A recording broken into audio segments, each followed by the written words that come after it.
So I'm going to present it just real quick because the podcast is meant to be Pharma Now with Jamie doing a podcast inviting guests.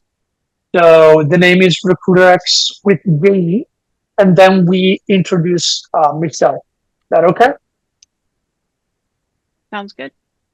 Okay. Well, we're here for the very first episode of RecruitRx with Jamie, and our first guest is Michaele Lopez. Hello, everybody. Hello. So why don't we start right on talking about the first topic that we have today, and is what is the current landscape about the pharmaceutical industry and the hiring process inside the pharmaceutical industry? What's the trend that you see from transitioning from 2024? Sorry, I'm going to redo that from the very beginning.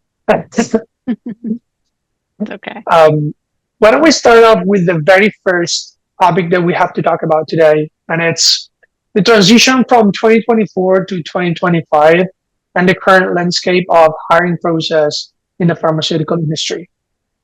Um, I really see it changing, like even just from last year. It's pretty amazing to me. I mean, I was a full-time recruiter many years ago using ATS, and it was very helpful. But what AI is doing to the industry, like the recruiting industry, in particular the pharmaceutical industry, is it's really kind of crazy. There's people that are being missed because I think AI is just not picking up on nuances that resumes have, that a real live recruiter would be able to see. And like I said, even ATS systems that I used years and years ago would pick up on things more than what this new technology is. Now, don't get me wrong, I'm not going to bash on AI and say it's terrible. I use it. I use it all the time, right? I think there's a time and a place. When it comes to recruiting, though, I just think that we're companies are missing some really good candidates sometimes. What do you see, Jamie? Certainly, I think you hit it right on the head that I think too many people got on that bandwagon too quick. And in some of the positions that I've filled, relying on AI to go through 30, 40 resumes, present you the best people, I think if you do that 100% of the time, you're lacking in picking good people. There are good people getting missed.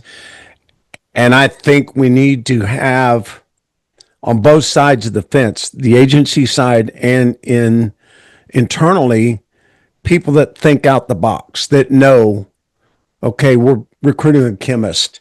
If the resume doesn't say HPLC, AI just throws it off. But if the person presenting them does a proper presentation towards the skills needed, says HPLC, and the internal recruiter says, well, I don't see it on here, let's have a conversation. Talk to the person. It may not say it on there, just like discussions you and I have had where board certified doctors can't put everything they've done in clinical research on a CV, just like a pharmacologist can't. So it's an education partnership where the guys on my side have got to do a good job of presenting the candidates, because AI is going to miss it, but HRTA has got to pick it up. I have this sensation that the recruiting process, and it's not only about the pharmaceutical industry to me, or that's what it seems at least, is becoming more and more impersonal. And it is all comes down to everything that you just said, Max. Because it looks like the recruiters are trying to create like a sort of barrier between them and the job seekers. So it's harder to get in touch directly with the person who's supposed to be the first layer of screening for your new potential position, let's say. And so it gets harder and harder to get in touch with people and transmit everything that you have from the person. Also the soft skills. I mean, in a resume, it's very hard to transmit your soft skills, right? It's very hard to explain how's your character and how are you as a person, as a professional, as a co-worker, as a team member, right? There's a lot of stuff going on. It's not only about the abilities of a person, right? So I feel like this is the current situation. And that leads me to the second question, which is in the current uh, landscape, which is changing, and we're going to dig into AI a little bit later on. Um, are companies actually struggling to fill in positions, or is this tool creating issues only on the job seeking side of it? And in the meantime, companies are good to go with filling the positions. Yeah, I think so. I mean, I just talked to a recruiter last week that told me, he's like, Michelle, I can't even post jobs anymore. And I'm like, what do you mean? He's like, I'll post a job and in 3 days, I'll have 1,200 applications. He's like, there's no way I can review that many. Um, and so he could do a couple of things. He could either say, I'll look at the first 100 and then pick the best out of that 100, but you could be settling. Or you could be like, wow, this is the best there is, but you don't have the time and energy to go through all 1,200, right? So he's like, you know what I do now? I don't even post anymore. I just go by referrals and I get this database of referrals that I'm getting in, and that's what I'm going to do. I met a recruiter, funny enough, he just called me as we were signing into this. Um, I met him. I saw a job that was posted that I was very interested in. Um, he doesn't always recruit for HR people, mostly like accounting and finance people. And the client passed. They wanted somebody with industry experience, right? But I ended up meeting him because I did some research. I went on his website and I found that I could set up a meeting with him, the executive recruiter. And when I did, he goes, that's not really meant for candidates. That's kind of meant for clients, but thought I'd honor the the appointment. And we had a great conversation. And he's just like, if they change your mind, I'm going to call you. And I just got a call. Who knows if that's why he's calling? But my point is that you sometimes need to look at the ingenuity of a candidate, of figuring out how they're going to learn about this company, how they're going to make a connection. Are they really industrious enough to, figure it out? Yeah. Then what do you think about it? And she makes a valid point. And at the same time, like me being a recruiter, I can post a job and I'll get, because of some of the niche things that I work on, I get people that want to do that are soon to be college grads and they want to do that. And then I'll get some that don't fit it that want to do that. And that causes a problem in the corporate world, as she stated. If Michelle was running a TA group inside it, and TA being talent acquisition, and she posts a job and gets 100 resumes, the one that is a good fit may be number 47, but her recruiters are working on 20 different jobs, so they never get to 47. And the hiring manager's under the gun because it's the end of the quarter, and corporate saying you need to get this filled or you're going to lose your head count. So there's a lot of critical factors that impact on that.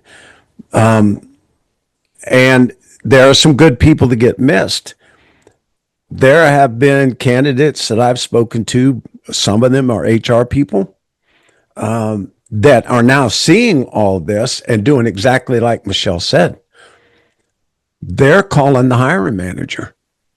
They'll call me and say, I put in for 30, 40 jobs. I applied like we were all supposed to do. And I'm getting these letters and these emails saying I'm not a fit, but I am. And several of them have said, I've just called, the VP of HR, director of HR, said I applied and we've had a conversation and they find out I am. And it's because the systems aren't picking up the critical parts. And my HR guys that I work with, they're doing 15 and 20 jobs at a time. And you take that times 50 resumes, that's a lot to read. I do it every day. Yeah, it's very hard And to read them all. yeah, and I get resumes sent to me. I look at them real quick. That's why I work 12 hours a day. I look at them. If it's there, we have a talk. If I'm not sure, let's have a talk. And in the days past, that was the practice. If I was sending somebody to Michelle, and it doesn't matter what the job is. If I was sending somebody to Michelle and they were looking for a specific skill set, and in again going to, if my presentation says they got it, even though it's not on the resume, have a conversation. And I've actually had HR people tell me, you said he had this skill, I don't see it on his LinkedIn profile. Come on. I mean, you can't use LinkedIn as the one all be all. You got to talk to people, the human factor, as you brought up, Michael. Yeah, and also LinkedIn has a big flaw, which is I can buy whatever I want. Exception made for certifications, where I can, add up all the verification links and everything for to verify that my badge or whatever I'm showing is legitimate. But for anything else, I can write whatever I want. So, like, I can write up being a aerospace engineer for 20 years, but that's not true. I had my LinkedIn account hacked once.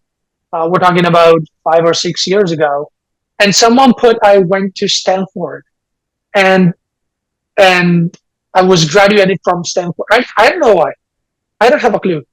But let me tell you, I figured out after 6 months, and for 6 months on LinkedIn, I was publicly graduated from Stanford, which is absolutely untrue. I would never be able to go to Stanford. So what is it? Right? It's not like the Bible. It's something that I can write on and decide if I want to fill some information or not. Another thing that we would have to talk about is, are the expectation of the job seekers changed from 2024 or 2023 till now?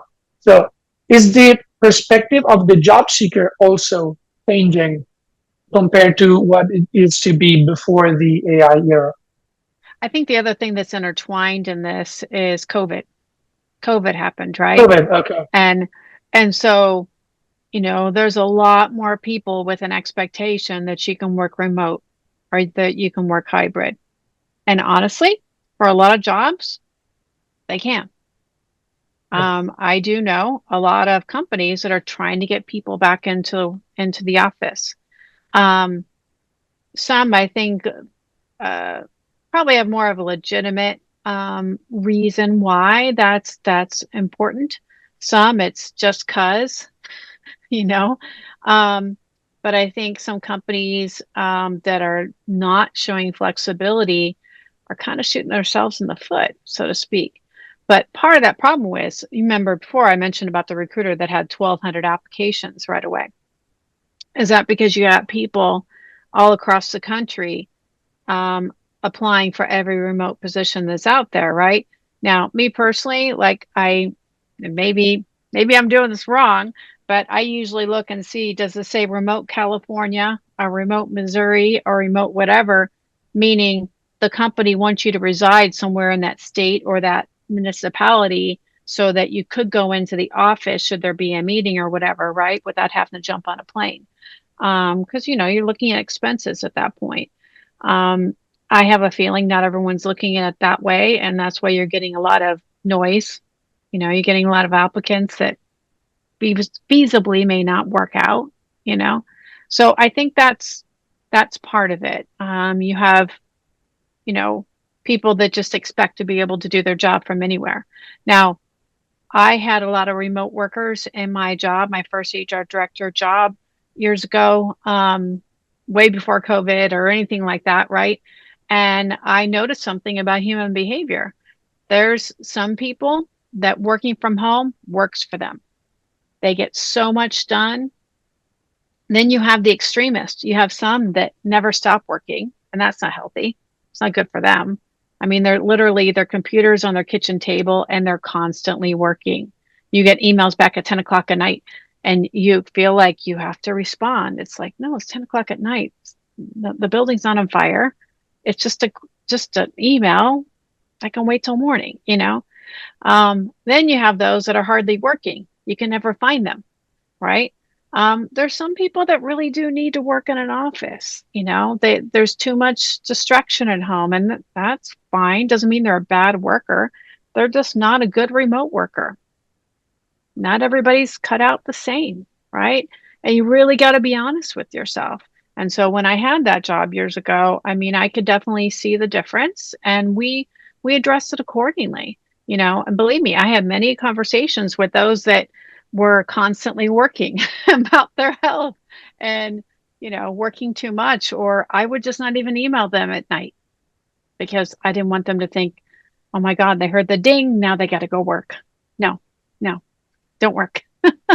Yeah. And I feel you have to learn from yourself if you're a good remote worker or if you do better off in the office, right? Yeah. And Jamie, what do you think about the expectation of the candidates? You talk to a lot of candidates. I think Michelle did a great job of covering that. And sadly, today, there are still people that think that they can, I don't want to, their preference is remote. And because their job was remote during COVID, they think they can still do it. And like she said, they're bringing people in house. But there are also those out there that are looking for remote roles that there's no way you can do it remote. That during COVID, you may have been remote because you were doing mainly reports, but you're supposed to be on the shop floor, you know, or you're supposed to be doing quarterly visits to your CDMO or whatever. And it went remote. Now they're looking for that and they're shooting themselves in the foot because, as she said, some companies are bringing those guys in house. And realistically, some of those jobs, there's no way you can do it remote. And the other part of that, the remote, the hybrid thing, there are some hiring managers that they want someone in house. And after about 3 to 6 months, they then open it up to a hybrid within certain geographic regions to drive in for the job. That's smart because candidates are less willing to bend over backwards for a job today compared to 10 years ago. Yeah. And sometimes you got to do it on a trial basis, right? You know, I had started a job. I was there for 6 months, and my husband and I met our children. We were able to foster our 3 children until we were able to adopt them. And I go into my boss's office. He's the one that brought me into the company. I had the huge smile on my face, and I'm like, I think I need to quit. And he goes, well, I don't want you to quit, but you look so damn happy. I just want to know why. And I told him, I'm like, I think I just met my kids. And I'm like, he's like, well, I said, I think I have to quit. I mean, I don't know how to do this. I don't know how to become a parent of 3 overnight and still work. I had an hour and 20-minute commute every day, each way. And he's just like, no, go on your parental leave and come back with your demands. I'm like, okay. And I came back and I said, okay, I need to work from home 1 day a week because I had one child that had to have services in the home and it had to be with a parent. And then I need to leave by 4 o'clock every day so I can get back in time for childcare to get them out of childcare. And he goes, done. I was like, okay. All my coworkers, their mouths hit the floor. They could not believe because that company never allowed anybody to work remotely ever. 6 months after I had been there, I go into my boss's office and I said, I asked her for feedback and I'm like, how do you think it's going? You know, you've been allowing me these concessions for the last 6 months. And she's like, Michelle, I get more work out of you now than I ever did before. And I'm like, good, you noticed. And it's like, because I make darn sure you are never sorry that you gave me those 2 things that I needed because I really needed it. She goes, got no problems. And it's like, so to me that I made it a trial period. I went 6 months later and I was asked because I was fully ready. I'm like, listen, if you don't think this is working, I understand. I'll find something else, go be on my way. And she's like, no, this is great. I stayed there for 8 years, you know? 10 because again, it's not for everybody. And I think that has really changed. People have this expectation that that's just got to be it. Jamie's exactly right. During COVID, there's some customer facing roles that turned into not being customer facing. There's a lot of companies that went belly up during the pandemic. A lot of them that really changed their focus during the pandemic on a necessity, but now they've changed back to what their bread and butter is. And some of it is customer facing. It has to be face to face. And, people are just finding, well, maybe that's a choice then. If that's not what you want, then you might need to go find another job. But, these days with everything that's going on in our country and with unemployment rate just going up and all that kind of stuff, you need to really kind of think twice about those choices that we make. But it's their choice. Yeah. And connected to the job seekers always looking for a remote first, let's say, job. What's the current situation with the roles? So what are the roles or skill sets that, according to what we just said or not, are just harder to recruit for in the last year? Well, I mean, for me, so I'm an HR, right? I think that my role, particularly if you're in a global role, a couple years ago, I did a contracted position for a huge healthcare company, med device, and I had colleagues I was talking to every other day in Beijing and France, Germany, Switzerland, and of course we're going to be on video all the time. So to go into an office, like what office? Like why does it matter? As long as I was able to have those different times, I'd sometimes be on the call at 6 o'clock in the morning and sometimes at 6 at night, depending on if I'm talking to Europe or I'm talking to Asia, right? But if I'm working in a lab where I'm doing testing and things like that, that's got to be in person. You got to be in the lab. It's like you have to look at the nature of the roles and what you're doing. Now, having said all of that, for the times where I would go into an office and teach a class in person, absolutely. Can I teach a class on video? Yeah. Is it better in person? Absolutely. And so to have that flexibility of being on remote most of the time, but maybe to travel 20, 25% of the time, I think is very reasonable. But again, it's your choice.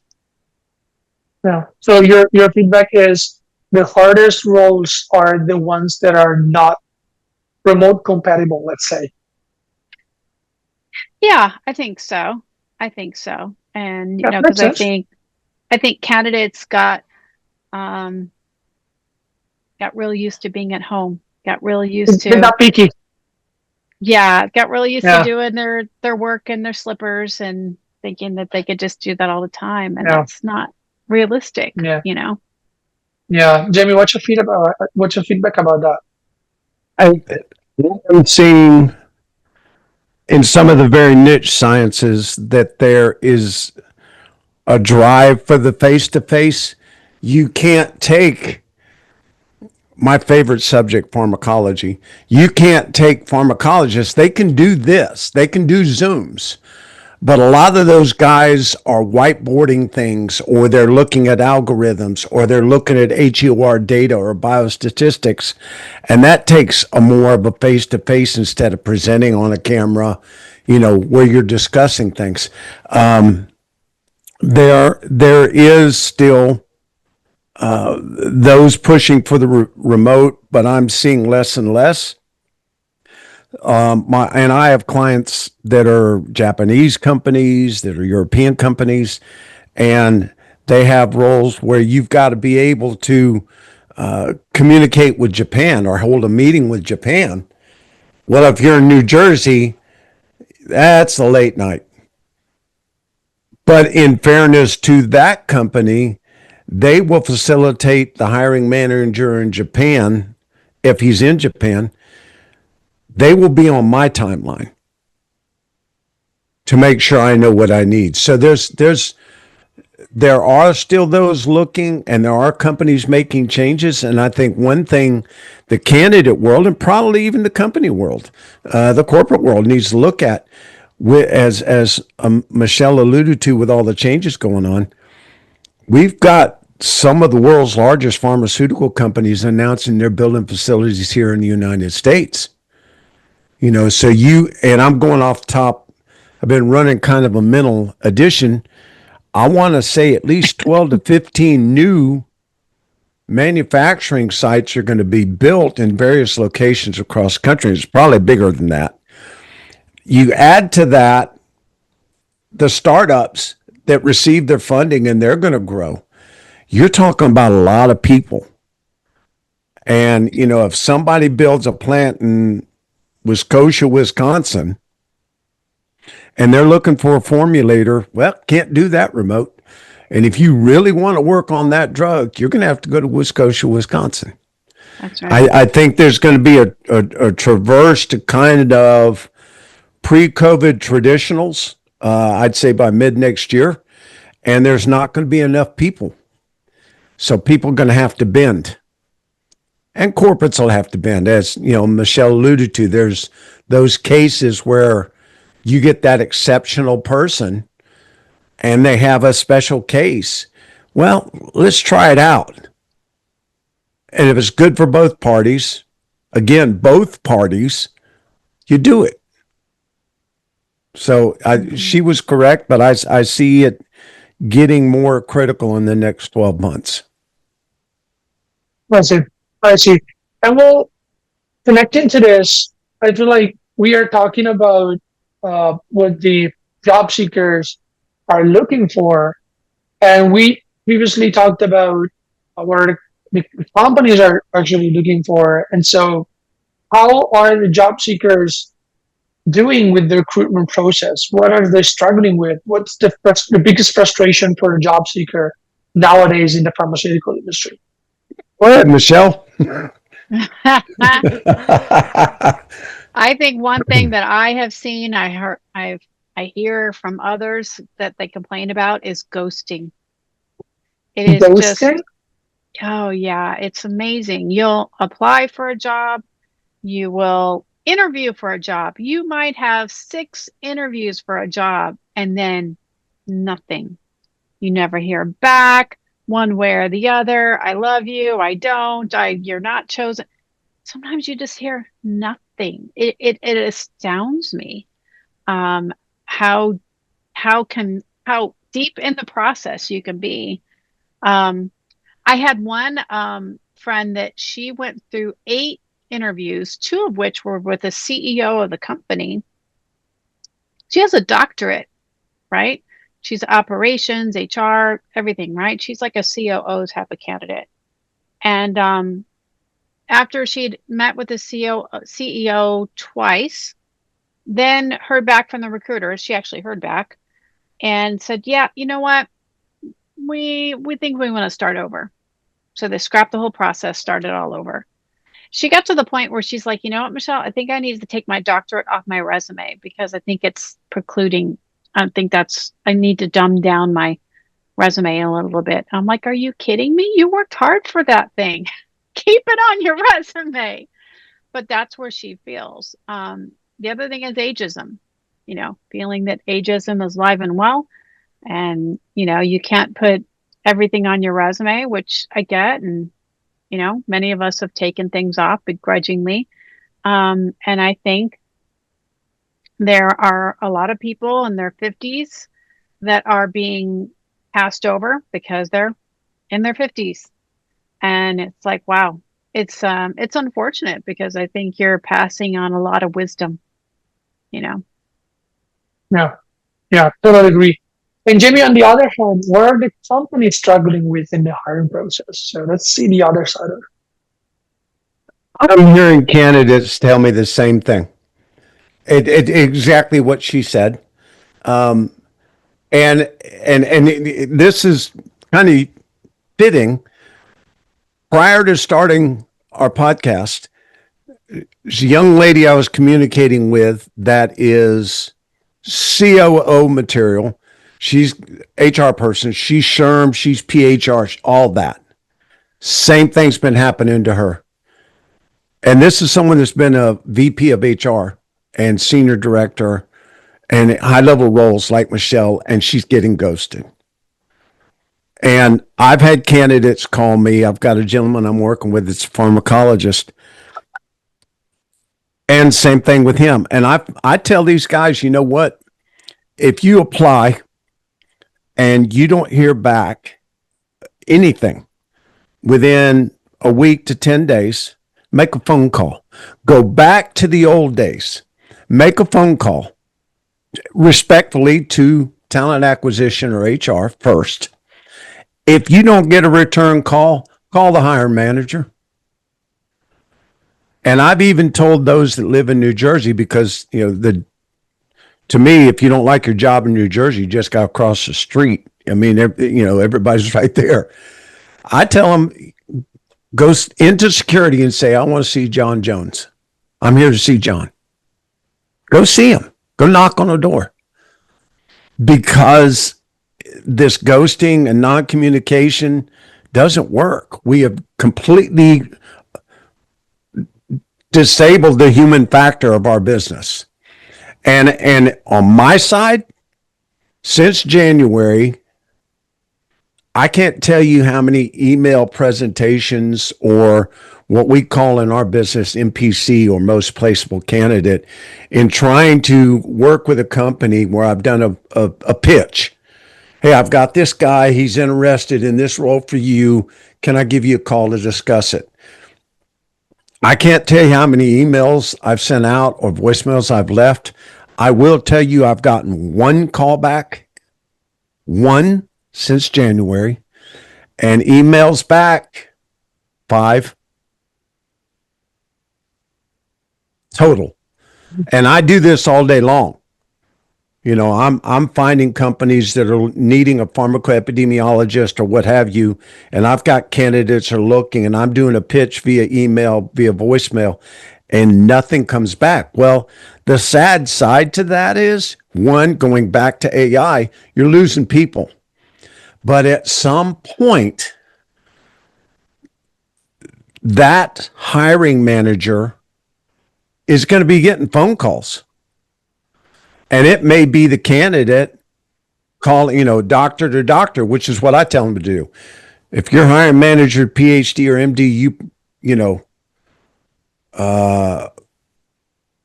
you need to present yourself as doctor. If it's me, I'm calling up Dr. So-and-so. Look, I'm calling you about XYZ, and I do a pitch. I leave a voicemail. If we get to that point, we've completely lost the human factor. And it's getting there. I feel it's about to happen. We're very close to that. Yeah, I feel we're very close to that. Michelle, what's your point on the companies instead? So we talked about what are the frustrations from the candidate perspective. What is the company perspective instead? What are the companies struggling with when they're looking for someone? So I know of a situation where a company hired a more junior recruiter, right? Because they didn't think they needed somebody with 10, 15, 20 years experience. Also, they didn't want to pay that much, what that would cost. So they were recruiting for a position, and they thought they were getting a good slate of candidates. Meanwhile, a candidate ended up meeting one of the partners of the company. And this partner was very interested in this candidate, and goes to that person that was screening candidates and says, hey, I got somebody I just had a fantastic conversation with. I'm going to have them meet the hiring manager and go through the process with you, right? Meanwhile, that candidate received a turn down email from that junior recruiter, right? Yeah. And so it's a balance, right? It's like you have to figure out your budget, how much you've budgeted for certain positions. Well, you don't need 20 years experience as a recruiter. Maybe a couple years is fine.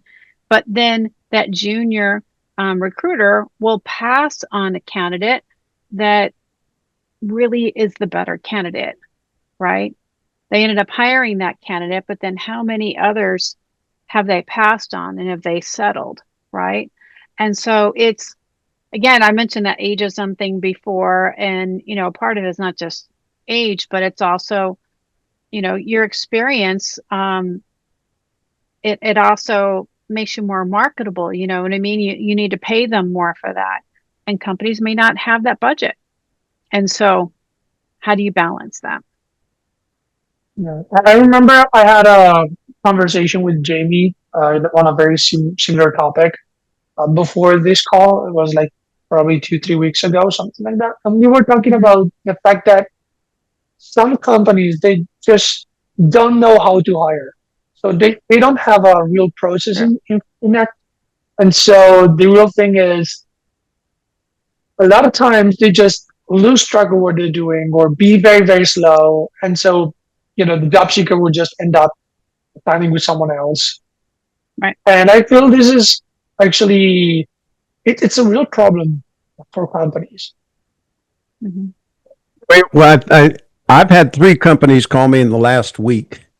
Mhm. These are not anybody I've ever reached out to, never heard from them. They saw some of my publications on Pharma Now. They saw stuff on LinkedIn, and they called me and said, "We've been looking for this for 6 months and we can't find it." And when I'm talking to them about what they're looking for, it's like, man, I've been doing that for 8, 10 years, 15 years. Well, our HR guys can't find it. And then when I speak to the hiring manager and I ask detailed questions, the hiring manager says, yeah, we want A, B, C, D, whatever it is. And then I ask him, does HR know that? No. Or yeah, but they didn't ask any more about it. So you've got, in respect to the talent acquisition and HR guys, in dealing with some of these executives, when they get a job, they either don't have the time to go in depth of what they need, or there's an intimidation factor because you're that young recruiter and you're talking to a VP and you don't want to look uneducated or stupid to your business. You don't want to look silly. You know, that's the only verbiage I can think of. And I have HR people that get jobs and they'll call me and say, I don't need you to work on this because I just got it, but can you tell me what they do? Sure. And I tell them, you got to ask for this, whether it's PKPD, QSP, limbs, whatever. And I tell them what it is. And hey, good luck. Hope you fill it. If you don't, call me in 6 weeks. Well, and what I've seen with companies, and this happened, I was doing a consulting job a couple of years ago, and really bad hire. I learned about it when I had to deal with it from an employee relations standpoint. When we went to backfill the job, I said, I want to be a part of this interview process. And as I peeled back the onion to kind of figure out how did this guy get hired in the first place, come to find out the person I was filling in for, so an HR person, was involved in the process. This other senior leader was involved in the process, but nobody ever talked. So there's like 4 people that interviewed this guy, but those 4 people never got together to say, hey, what they thought, right? There's like, yes or no. The answer was yes or no. And it's like, oh, well, these people all said yes, so I guess I got to say yes. They never had a 5-minute conversation. So, I mean, it seems so silly and simple, but it gets missed. And that's not the first time I've seen that, right? I would do, and so I made sure that we kind of paired up. So I paired up with a business person. I had somebody else pair up, so they at least have a couple of people involved in the interview. Some of them want to do it by themselves. That's fine. But at the end, it's like, hey, can we do a quick video call? We did a 5-10 minute call. Everybody that was involved, we all said our 2 bits, and then we decided yay or nay together. And it was so much more effective that way. And that tiny little thing seems like a tiny little thing that gets missed. And it's hiring decisions are critical. They're so costly when you do it wrong. Yeah, I totally agree. I totally agree.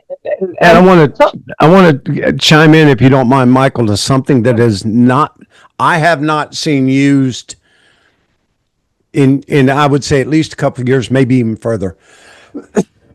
on critical positions, and I would say at the leadership level, okay, albeit depending on the job, senior manager up, right? One of the things that doesn't get used anymore is a dinner meeting or lunch meeting. Years ago, it was not unusual for a hiring manager, if the candidate and hiring manager were local to each other, or even if the candidate was flying in for an interview, to have dinner the night before.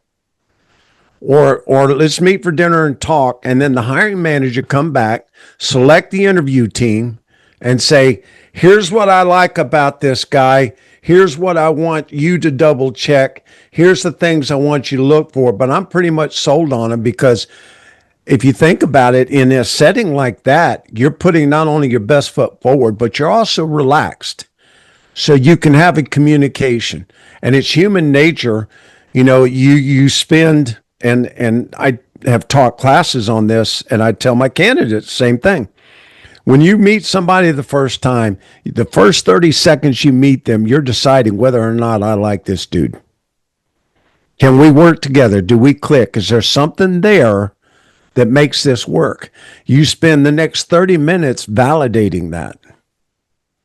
Over a dinner setting, it's easier to do that than the expense of an interview. If the dinner setting, you come away, it's like, no way. Then HR cancels the interview. Nobody wastes any time.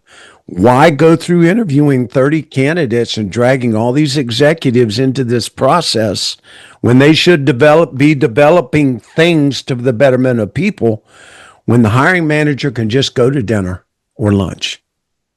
I haven't had a candidate do anything like that in 4 years, 5 years.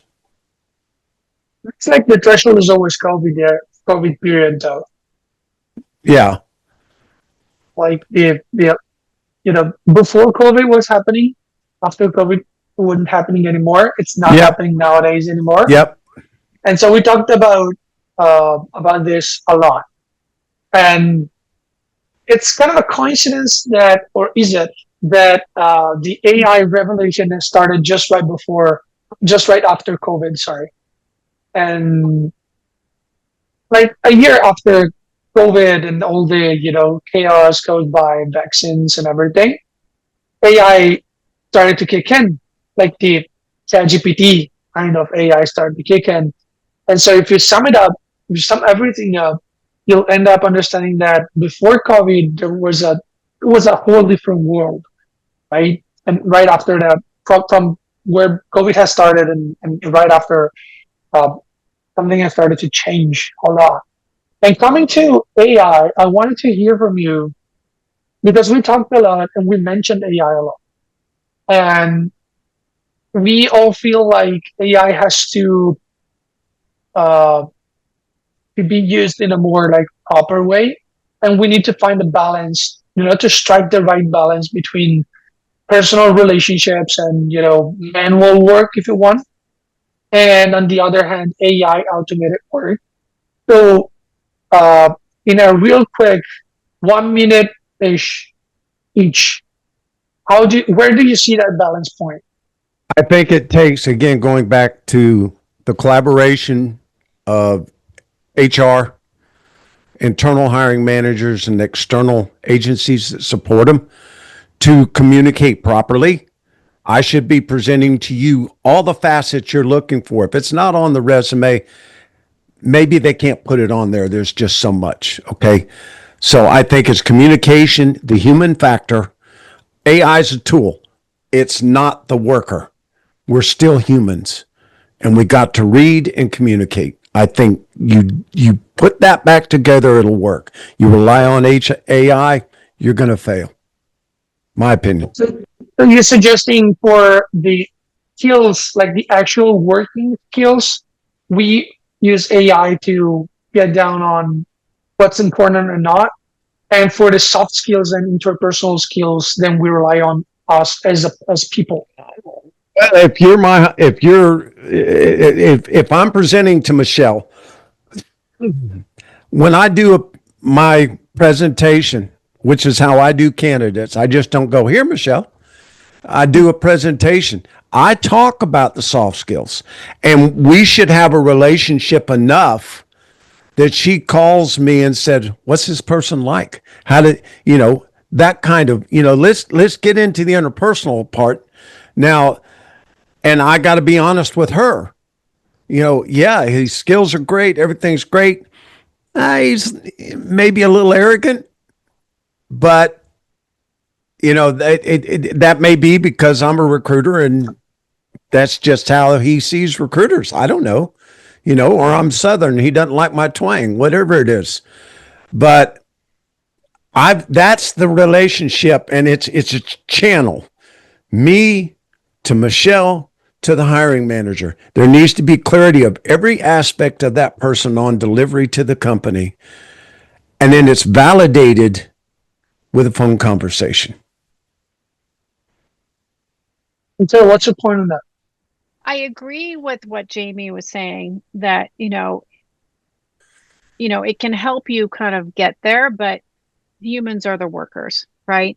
I mean, even if, for example, I went to speak. I have a friend that's an adjunct professor at, actually in a high school class, and wanted me to talk about HR in small companies and startups. I went to AI first and asked, hey, what do you think is a good outline for this type of talk? And it gave me an outline, but I had to fill in the details. I had to give the examples and all that type of stuff. So I think AI can kind of help you polish. It can help give you that outline type of thing, but it's not the full product. Even if you're writing an email, to go 100% with what AI has given you, that's not going to be you. It's not going to be in your voice, right? You don't want to be sending everything out that 100% AI, and then a person actually talks to you and realize who sent those emails to me? It's a different person. Well, it's not a person. It's AI, right? Maybe it gets you part of the way there, but then you need to customize it and make it in your voice, right? So I think there are AI enhancing parts of our jobs, and then there's AI eliminating parts of our jobs. I think there's a whole lot more enhancing versus eliminating. And I think it's when companies try to just eliminate a function with AI, that's where I don't think that's going to end well. Yeah. I feel like my point of view is, when you do during the process of interviewing, there's a stage where some workplaces are offering you an assessment, and it's usually like a multi-choice questionnaire that you go through, and it's just used to assess your character. So, uh, what's your type? What's your character as a person, right? So if you're like someone who likes to lead, someone who likes to take the decision, someone who likes to follow instructions, someone who abide to rules, or someone who's creative and it's more like outbursting ideas like every day. And I feel like AI in the recruitment process, you correct me if I'm wrong, could be used as one of these kind of tools. So it should be used to validate what you have in your mind, not to actually have something in your mind, but just to validate it. So like, okay, I met this guy, I got his resume, I have this idea, I think he might be a very good match. Let's see with AI if my assumptions are being validated, through resumes analysis, LinkedIn profile analysis, and so on. And so the AI will be able to say, hey, you're probably on the right track because this guy seems to be someone with a good experience on that, or have this kind of soft skills because maybe he worked on a very big company, so he might be very good at working in big teams, or his past experiences focused only on small companies, only on startups, so he might struggle a little bit when you put him, like point blank, you put him into a big team, very well organized international team, right? He might not, but probably he will, right? So I think that the perfect balance would be if AI is acting as a validator of what you have in your mind throughout the recruiting process. Yeah, I like that as a factor. I mean, it's much like pre-employment testing, right? Unless it's been fully vetted and validated, it can't be a pass fail, right? That's illegal to do. But to be a factor, and you look at the reasons why, I like using it that way, the way you're saying. Um, I just sent something into Gemini earlier today where I drafted a response I wanted to send to somebody, and AI disagreed with my response, and it gave me three reasons why. And I'm like, oh, interesting. Okay. I agree with two of the factors. One, I didn't really agree with, but at least I could find out, like if AI doesn't agree with a candidate, I could ask why. And it'll act, at least when I did it with Gemini today, it told me the whys. And those whys might be something that doesn't really matter in this factor, or maybe it does matter and I need to reconsider. Yeah. Well, thank you, Michelle, for your insights and for sharing your experience. Thank you, Jimmy, for being there every time. This is RecruitRx. See you next time. Okay, Thank guys. you. Thanks, I Michael. think I think we went through a lot of stuff. I don't think. Let me stop the recording.